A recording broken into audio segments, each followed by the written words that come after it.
السلام علیکم ریڈرز، کیسے ہیں آپ سب؟ امید کرتی ہوں آپ سب ٹھیک ہوں گے، خیریت سے ہوں گے اور آج کی قسط پڑھنے کا انتظار کر رہے ہوں گے ایز یوزول۔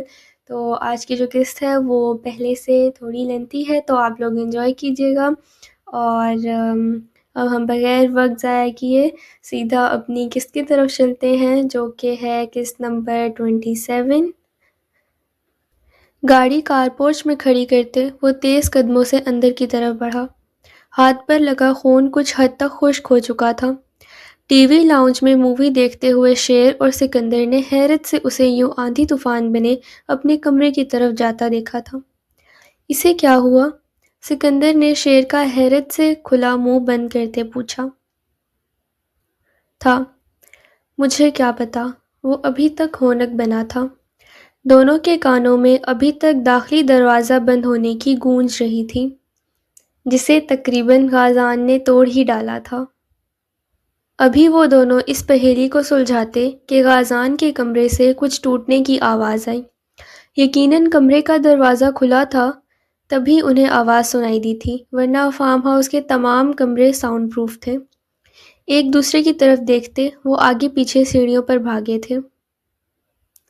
سیڑھیاں چڑھ کر اوپر آتے وہ غازان کے کمرے کی جانب بڑھے، جہاں غازان شیشے سے بنی ڈریسنگ ٹیبل کو گرا چکا تھا۔ پورے کمرے میں جگہ جگہ کانچ بکھر چکا تھا۔ ڈریسنگ ٹیبل، واز، میز، غازان کی تصویریں، الغرض سب ٹوٹ چکا تھا۔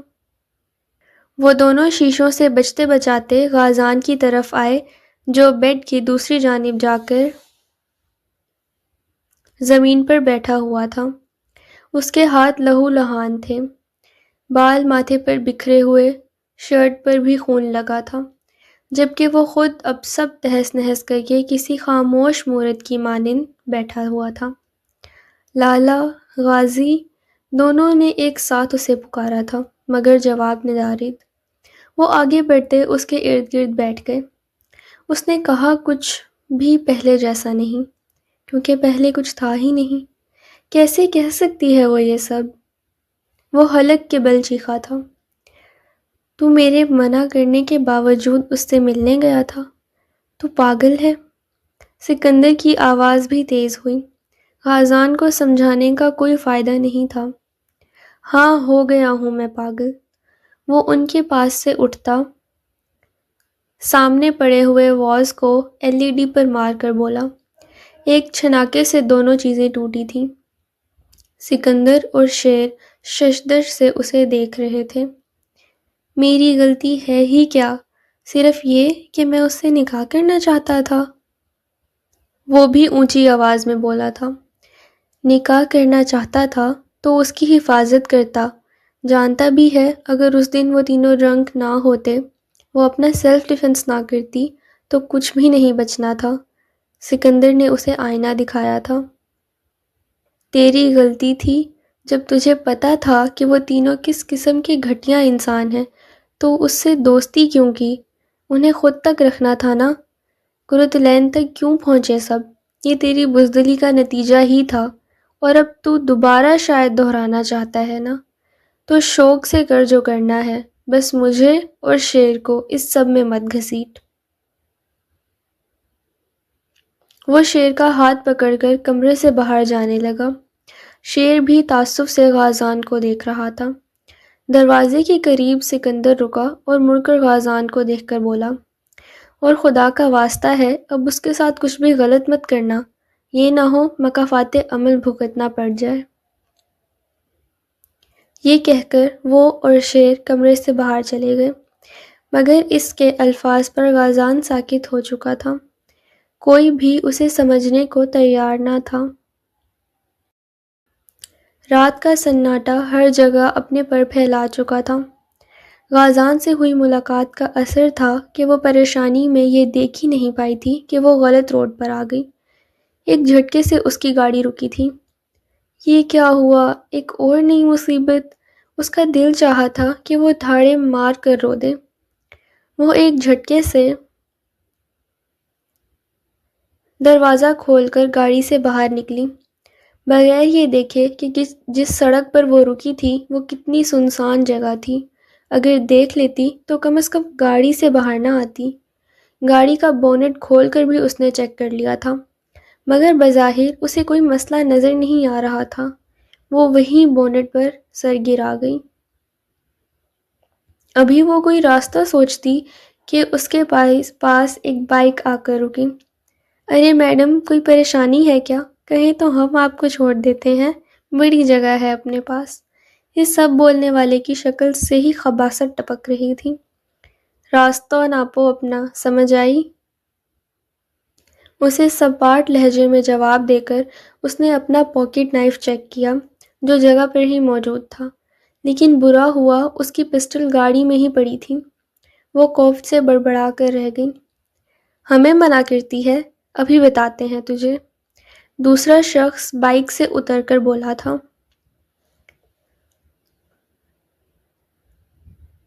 کب سے تیرا پیچھا کر رہے ہیں، خوار ہو رہے ہیں، اب آئی ہے نا ہاتھ۔ یہ سن کر ایک لمحے کو اس کے حواس مختل ہوئے تھے۔ وہ پہلے ہی نوٹ کر لیتی تو یہ نہ ہوتا، لیکن اس وقت وہ گھبرا نہیں سکتی تھی، اسے خود پر قابو رکھنا تھا۔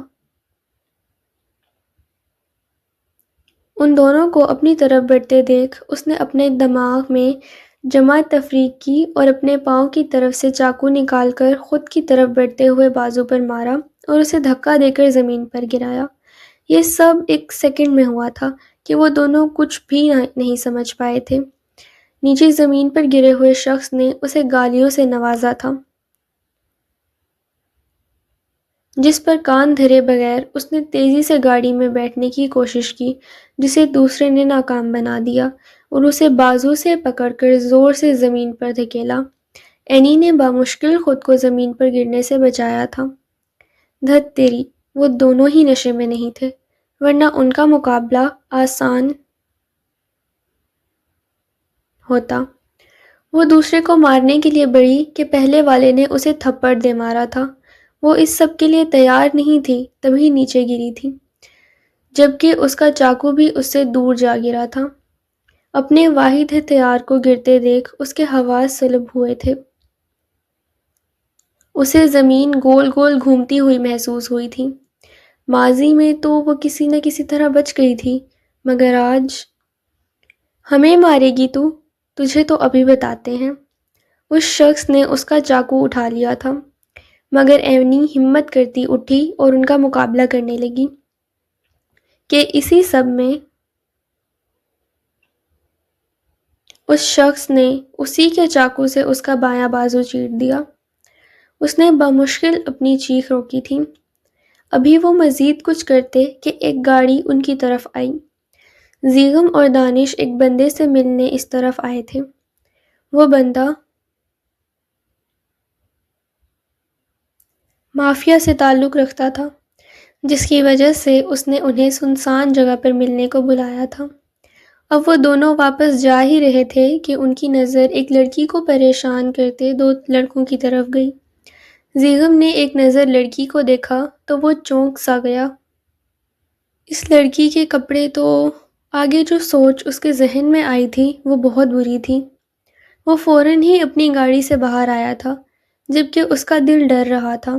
کاش وہ کوئی اور لڑکی ہو۔ اینی کی اس کی طرف پیٹھ تھی۔ کیا ہو رہا ہے یہاں؟ دفع ہو جاؤ یہاں سے۔ زیغم یہ کہتا ہوا آگے بڑھا تھا۔ زیادہ بن مت ورنہ اڑا دیں گے اس لڑکی کو، نکل یہاں سے۔ ان میں سے ایک، جس کو اینی نے مارا تھا، وہ اینی کا رخ پلٹتا اس کی کن پٹی پر پسٹل رکھ گیا، جبکہ اینی کو دیکھتے زیغم کو لگا تھا کہ کسی نے کھولتا پانی اس پر انڈیل دیا ہو۔ اینی نے بازو پر ہاتھ رکھا ہوا تھا، گال پر انگلیوں کے نشان جمے تھے، ہونٹ کا کنارہ پھٹا ہوا تھا، شاید مارنے والے نے انگوٹھی پہنی ہوئی تھی۔ زیغم، اینی نے نگاہیں اوپر اٹھا کر اس کی طرف دیکھا تو زیغم کو دیکھ نہ جانے کیوں اسے تسلی ہوئی۔ دانش تو اس مال والی لڑکی کو دیکھ حیران ہوا تھا۔ اس نے ایک نظر بت بن کر کھڑے ہوئے زیغم پر ڈالی اور پھر جبڑے بھینچ کر وہ آگے بڑھا۔ اے بولا نہ آگے نہ آ، سمجھ نہیں آتا تجھے؟ وہی شخص اینی پر پسٹل کی گرفت مزید مضبوط کر کے بولا۔ اسے ڈر تھا کہ کہیں پسٹل میں موجود ایک بھی گولی ضائع نہ ہو جائے۔ جب اینی کو مسلسل اپنی طرف دیکھتے دیکھ زیغم بھی ہوش میں آیا۔ چھوڑ اسے ورنہ تو بہت پچھتائے گا، پہلے ہی تو بہت برا کر چکا ہے، وہ سرد لہجے میں بولا۔ اینی کے بازو سے خون نکلتے دیکھ اس کی آنکھوں میں وحشت اتری تھی۔ زیغم کے لہجے میں کچھ تو ایسا تھا کہ اس آدمی کی گرفت بے اختیار اینی پر ڈھیلی پڑی، جس کو محسوس کرتے اس نے اپنا سیدھا پاؤں پوری قوت سے پیچھے کھڑے شخص کے پیر پر مارا تھا۔ ہیل کی ضرب پڑنے پر وہ شخص بلبلایا تھا۔ ابھی وہ سیدھا ہوتا کہ اینی نے پوری قوت سے دوبارہ پاؤں مارا اور پھر سیدھے ہاتھ کا مکہ اس کے منہ پر مارا اور زیغم کی طرف لپکی جو ابھی پہلے شخص کو مار کر ہٹا تھا۔ اینی کو اپنی جانب آتے دیکھ وہ دانش کو اشارہ کرتا اس کی جانب بڑھا۔ نہ جانے ان دونوں کے دو ساتھی اور کہاں سے آ گئے تھے۔ دانش ان دونوں سے نبٹ رہا تھا۔ زیغم نے اس کے زخمی بازو پر اپنا رومال باندھا تھا۔ تم ٹھیک تو ہو؟ وہ حواس باختہ سا اس سے پوچھ رہا تھا۔ ابھی وہ اس سے کوئی سوال پوچھتا کہ ایک نے زیغم پر گولی چلا دی۔ گولی اس کے دائیں بازو کو چھو کر نکلی تھی۔ دانش نے اس گولی مارنے والے پر ایک ساتھ 3 فائر کیے اور زیغم کی جانب لپکا۔ بھائی! زیغم، دانش اور اینی ایک ساتھ بولے تھے۔ میں ٹھیک ہوں دانش، وہ دونوں بھاگنے نہ پائیں، وہ باقی بچے ہوئے 2 کی طرف اشارہ کرتا ہوا بولا۔ پہلے 2 میں سے ایک کو زیغم نے جبکہ دوسرے کو دانش نے کسی لائق نہیں چھوڑا تھا۔ ایپیسوڈ ختم ہو چکا ہے، انشاءاللہ کل بھی آئے گا۔ آپ لوگ اچھے ریویوز دینا کمنٹ سیکشن میں اور لازمی بتانا کہ آج کی لٹل بٹ تھرلنگ ایپی آپ کو کیسی لگی، اور چینل کو سبسکرائب کر دینا، بیل آئیکن پریس کر دینا تاکہ نیکسٹ آنے والی جتنی بھی ایپیسوڈز ہیں وہ آپ تک پہنچ سکیں، اور اپنا بہت سارا خیال رکھنا۔ ہماری جلدی ملاقات ہوگی اگلی قسط میں، اور تب تک کے لیے آپ سب کو اللہ حافظ۔